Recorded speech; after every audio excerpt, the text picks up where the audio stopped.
కావ్య అక్కడ ఒంటరిగా కూర్చొని చాలా బాధపడుతూ ఉంటుంది. ఇంతలో రాజు అయితే కావ్యకి కాల్ చేస్తాడు. ఇక ఎవరా అని చెప్పి చూసేసరికి రాజు ఫోన్ రావడంతో కావ్య అయితే చాలా కోపంతో రగిలిపోతూ తనైతే ఫోన్ని అస్సలు చూడకుండా వదిలేస్తుంది.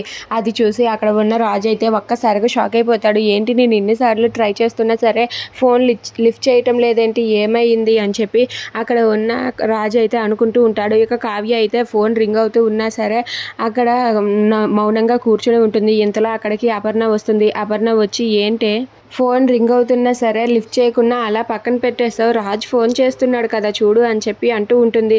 ఇంతలో అక్కడ ఉన్న యామిని అయితే రాజుతో ఇలా అంటూ ఉంటుంది.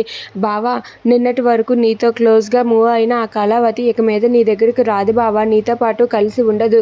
తను వేరు నువ్వు వేరు, ఇంకెప్పుడు తన నీ దగ్గరికి రాదు బావా అని చెప్పి అంటుంది. అది వినగానే రాజు అయితే ఒక్కసారిగా షాక్ అయ్యి అలా ఉండిపోతాడు.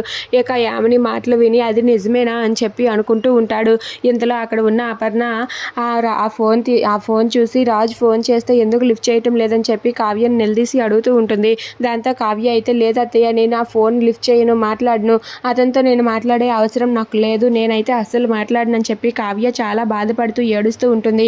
అది చూసి అక్కడ ఉన్న అప్పు, స్వప్న, అలాగే కళ్యాణ్, అపర్ణ వాళ్ళైతే ఒక్కసారిగా షాక్ అయ్యి అలా ఉండిపోతారు. ఇక కావ్య అయితే రాజు గురించి ఆలోచిస్తూ చాలా బాధపడుతూ ఉంటుంది.